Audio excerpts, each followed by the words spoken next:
اسلام بطور تہذیب اس وقت ایک زندہ حقیقت نہیں ہے، اور آپ نے جو موضوع چنا ہے وہ صحیح چنا ہے، لیکن اس کا شعور اور ادراک پوری طرح ٹھوک بجا کے اپنے دلوں میں کر لینا چاہیے کہ یس ایسا ہی ہے۔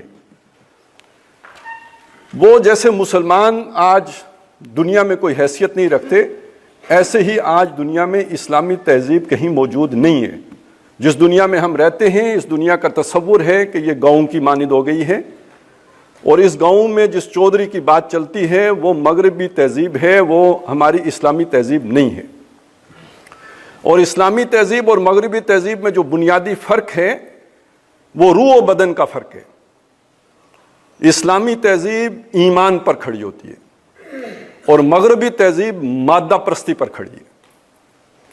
جتنے فلسفے دنیا میں مروج ہیں ان کا تجزیہ کر کے دیکھ لیجئے، ان کی بنیاد میں مادہ پرستی کی شراب سے سیراب کیے گئے ہوں گے، اور اسلامی تہذیب کی بنیاد ایمان ہے۔ از آدم علیہ السلام تا محمد رسول اللہ صلی اللہ علیہ وسلم، یہ جس علم پر کھڑی ہے اسلامی تہذیب وہ ایمان کا علم ہے، علم حقیقت ہے۔ اب چونکہ ہمارے موضوع کا پہلا جز ہے تعلیم، اور تعلیم سے جب ہم بات کرتے ہیں تو ہمارے سامنے ظاہر ہے ابھی بھی بات ہو رہی تھی، لیکن یہ کہ اگر ہم اس بات کو وسعت دیں تو دو قسم کے ادارے ہمارے سامنے ہیں، دینی تعلیم کے ادارے اور دنیاوی تعلیم کے ادارے۔ پھر دنیاوی تعلیم کے اداروں میں بھی کئی اقسام آ جاتی ہیں، طبقاتی بنیاد پر بھی تقسیم ہے، یہ بیکن ہاؤس ہے اور سٹی سکول سسٹم ہے، اور یہ ذرا جو کیڑے مکوڑے ہیں ان کے لیے بھی ایک نظام ہے۔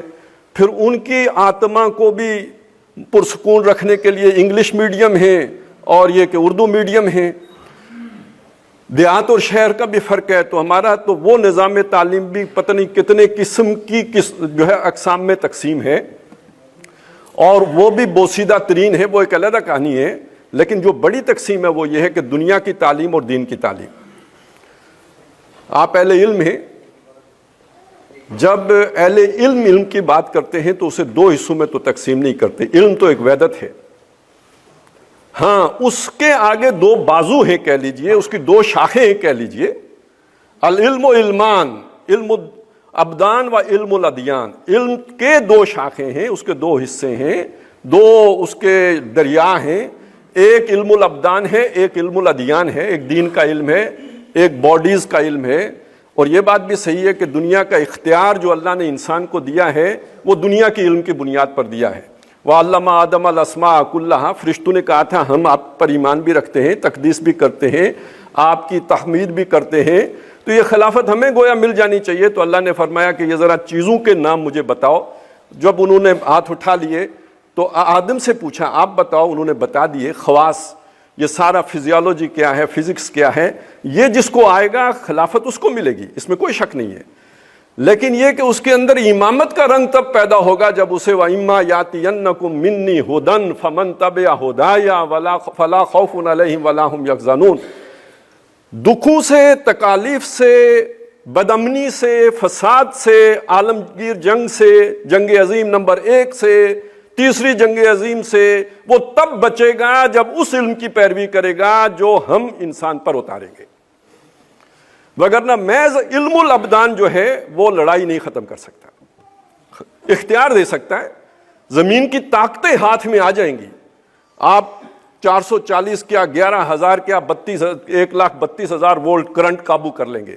یہ سلیمان علیہ السلام کے جنوں سے بہت بڑی طاقت ہے جو آپ کے ہاتھ میں آ جائے گی۔ آپ جو ہے ہواؤں میں اڑیں گے، پانیوں میں تیریں گے، بلکہ ڈبکیاں لگائیں گے، اندر غوطے لگا کے چیزیں نکال کے لے آئیں گے، لیکن آپ کو زمین کے اوپر رہنے کا طریقہ نہیں آ سکے گا۔ We are taught to fly in the air like birds and to swim in the water like fishes. But how to live on earth? We do not know. اور اس کے لیے جو انسان نے اپنی سوچ و بچار سے مادی بنیاد ڈھونڈی ہے زمین پر رہنے کی، تو وہ اس کو بڑا مختصر انداز میں بیان کر دیا مارکس نے، جو ڈائلیکٹیکل مٹیریلزم کے اصول ہیں کہ ایک دعویٰ آتا ہے، پھر اس کا جواب دعویٰ آتا ہے، ان کے درمیان کانفلکٹ تصادم ہوتا ہے، اس سے انسان سیکھتا ہے، اور پھر جب انسان سیکھتا ہے تو پھر ایک ان دونوں کا ترکیب دعویٰ بنتا ہے، یعنی تھیسس، اینٹی تھیسس، اور اس کا پھر سنتھیسس. یہ اگر اس میں 1 صدی لگتی ہے تو 3-4 کروڑ لوگ مرتے ہیں اس میں، اور پھر جا کے انسان ایک جگہ پہ پہنچتا ہے، اور جس پہ پہنچتا ہے وہ بھی حتمی نہیں ہوتی، وہ بھی کامل نہیں ہوتی، وہ بھی پرفیکٹ نہیں ہوتی. لہٰذا وہ پھر ایک دعویٰ بنتا ہے جس کا اس میں بھی کمیاں ہوتی ہیں، تو اس کا بھی ایک اینٹی تھیسس آتا ہے. تو یوں زگ زیگ میں انسانی تمدن، تہذیب آگے بڑھتی رہتی ہے. ایک طریقہ یہ ہے. دوسرا طریقہ یہ ہے کہ انسان کو ایک اس ذریعے سے کہ جو ما فوق الفطرت ہے، یعنی وحی کے ذریعے سے اسے کچھ علم دے دیا جائے، اللہ اپنے علم میں سے اسے کوئی سمجھ دے دے. ایک رسول چنے فرشتوں میں سے، ایک نبی چنے انسانوں میں سے، اور اپنا پیغام آج کے انسان کے پاس پہنچا دے. جو اس کی علمی سطح ہے اس کے مطابق اسے دے دے، آج تیرے لیے گائیڈنس یہ ہے. تو یہ جو سنتھیسس ہوگا یہ اللہ کی طرف سے ہوگا، یہ پرفیکٹ ہوگا. جب یہ پرفیکٹ سنتھیسس آپ کے پاس آئے گا تو آپ کے لیے خوف اور حزن ختم ہو جائے. کانفلکٹ ختم ہو گیا تو خوف اور حزن ختم ہو گیا.